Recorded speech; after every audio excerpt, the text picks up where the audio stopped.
Luwas suganaan na sa mayong kahimtang ang 16 anyos nga dalagang gilugos o gidunggab sa ika-36 kahigayon sa mismong kabanay lang niini kaniadtong Marso 12, 2024.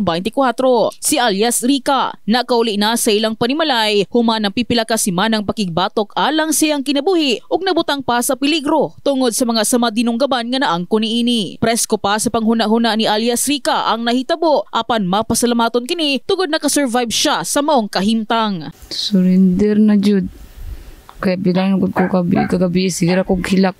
Luya wala lang kayo, wala lang jud ko dili ko ka istorya. Kaya gingnan man ko sa doktor nga dili na ko ka istorya 8 months ug 6 months. Naning kamot na lang jud.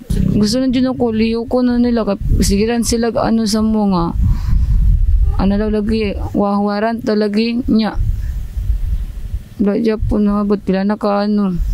Mag-isa na ka bulan. Samtang luyo pa man nga nailhan na og napasakaan og kasong suspect sa mong krimen, singgit gihapon sa inahan ni alias Rica ang hustisya dungan sa panawagan nga mapaspasan ang pagdakop sa mga responsable.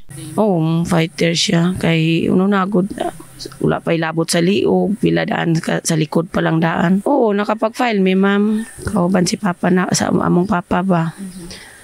Ato lang wala na bulan naman wala man gihapon. Ang ako ang panawagan ma'am nga unta. Hustisya lang yun ma'am. Hustisya lang man yun akong kailangan. Ma'am ano siya.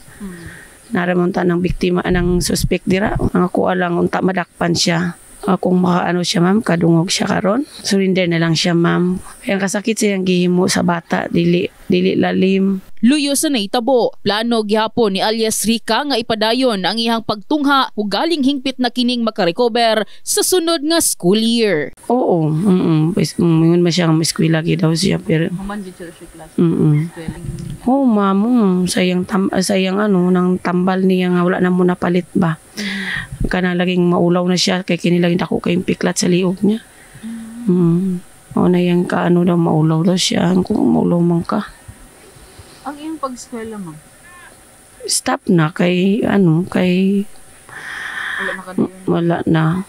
Dili pa pud anon kay ang sitwasyon niya ma'am oy dili pa na may time ma'am mo hilak siya. Kasamtangang gipaabot ni alias Rica ang pagpailawom kaniya sa psychological intervention pinaagi sa CSWDO aron mahatagan og pagtagad ang tanang kaagi og nasinatian niini gikan sa kamot sa suspect. In the heart of changing lives, kini si MJ Fernandez sa Brigada News Jansan. Brigada News.